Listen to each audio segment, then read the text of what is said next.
She had no idea that who she was at her core and her passions outside of her business had anything to do with what manifested as a benefit for her ideal client. You know you're brilliant, but you're still having a tough time articulating it in your website, in your tagline, in your elevator pitch. You feel like you still sound like the others and you want to stand apart from the competition. If that's the case, I am going to show you an incredibly powerful way to blow those problems right out of the water. I'm going to show you how to differentiate yourself from your core. So what I had to do was throw out everything I knew that made me successful in the corporate world and totally forge a new path to help my clients differentiate themselves. I relied on my overdeveloped sense of curiosity about how my clients think, how they feel, and what their life experiences are. And do you know something? That led me straight to my client's genius. And that's when you get to your genius, then you can figure out how it manifests as a benefit for your ideal clients and how to create marketing messages that nail your ideal clients right between the eyes. The first thing you need to accept is that your personal story, who you are at your core, the life experiences that have shaped you, are vastly more important than you think they are to the differentiation of your business. When you're looking for your pillars, you need to know that it's not just a cool thing you're doing this year and you might not do it next year. You need to know that it started when you were a kid, continued when you were in high school, now you're doing it, but it may be manifesting in different ways, but there's a pattern. Find the patterns. Find what you've done for fun, who you are at your core, what calls to you, what experiences have shaped you, and then just look for the patterns and then question, could this manifest as a benefit for my ideal client? Her ideal clients will never in a million years repeat, you should work with this woman because she optimizes your effectiveness and blah, blah, blah. It will never happen. But if she's repeating something like your ideal client I'm talking about, if your ideal client has something put in her head like, you know, this person is a drill sergeant and a compassionate coach rolled into a financial advisor, now you've got a message that's going to survive transmission from one person to the next. It's come from your pillars, it's come from your quirkiness, your life experience, your DNA, you don't know how to be any other way. It's built its way into the definition of your ideal client, and you spit it out on the other side by saying, what's my ideal client actually thinking in their head? That stream of consciousness is your client's language. And those are the words you must use when you're creating your marketing messages, or your tagline, or your elevator pitch. So for example, if you go on my website, you're going to see that it says, do you hate your website because it's so generic? It doesn't say anything about how you're unique and it's driving you nuts? Well, if that's the case, work with me because that's the exact problem I solve. Be yourself because everyone else is taken. Thank you very much for allowing me to contribute. Thank you. So if you're still asking, well, what's my genius? So I call genius and differentiators kind of the same thing. I find that a synonym. If you're saying, what's my genius?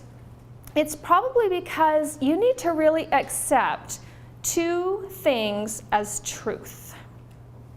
You need to accept two things as truth before we go any further.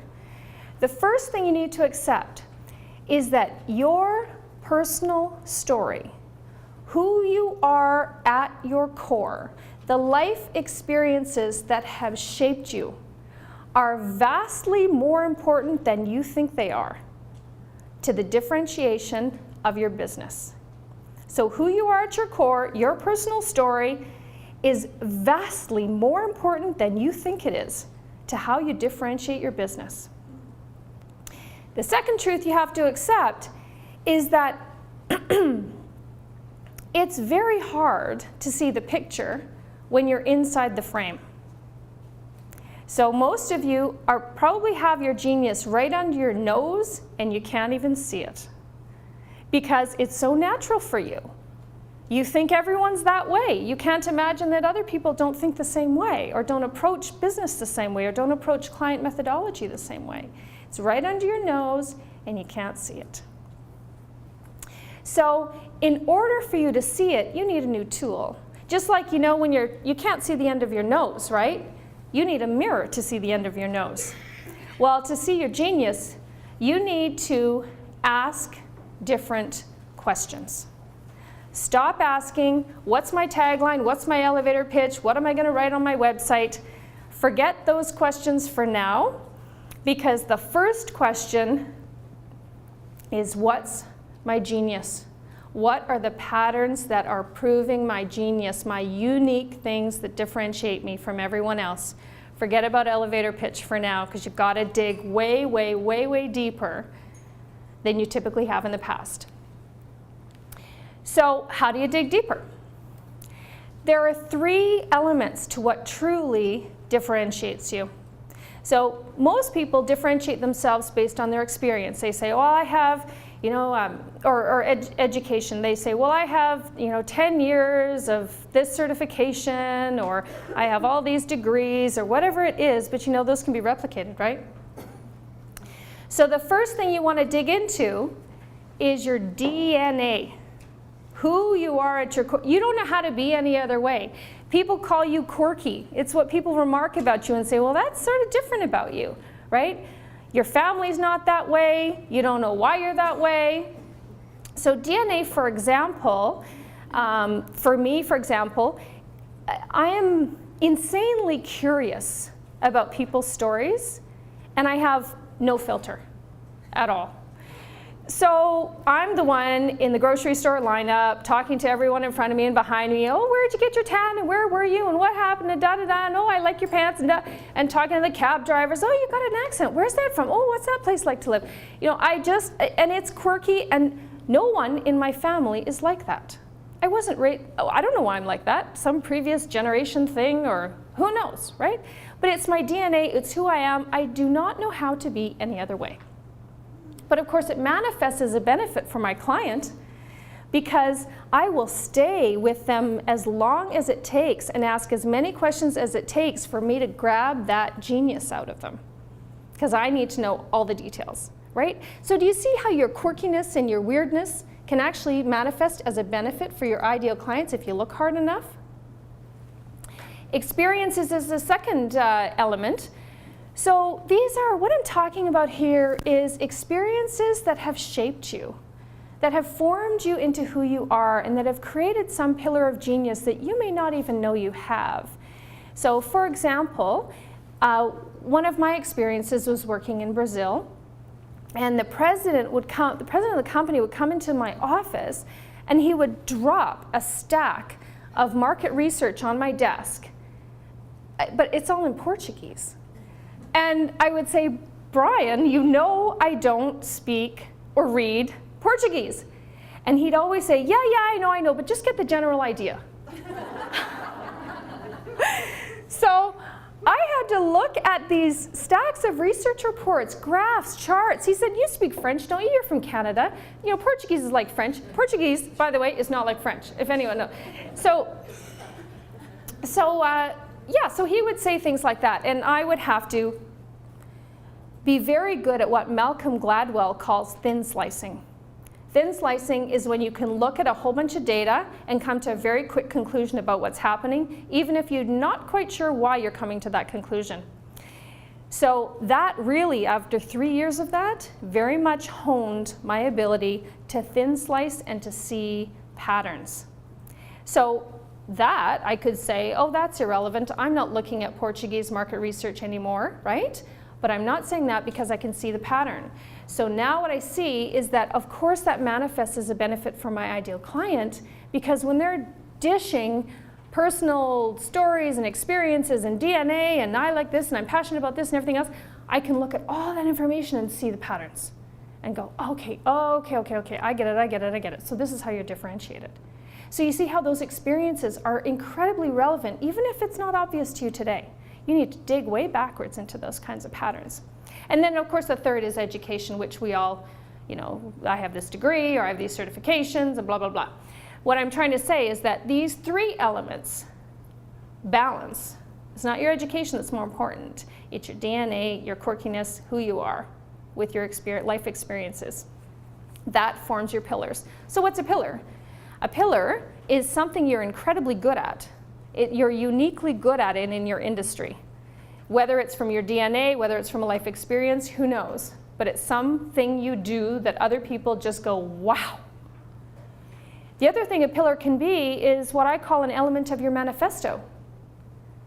So you believe so deeply in something that it is non-negotiable and you're not giving it up. So you might, for example, believe that corporations need to speak the truth to their employees, for example. And you'll never give that up. So it ends up being a pillar of your genius because nothing will stop you from finding the truth in your client's company. So obviously your ideal client needs to be someone who wants that too. Make sense? Okay, so what are the kinds of questions that will lead you to this genius? So we can talk about this theoretically, but I want to give you some ideas. So what's your story is a great question.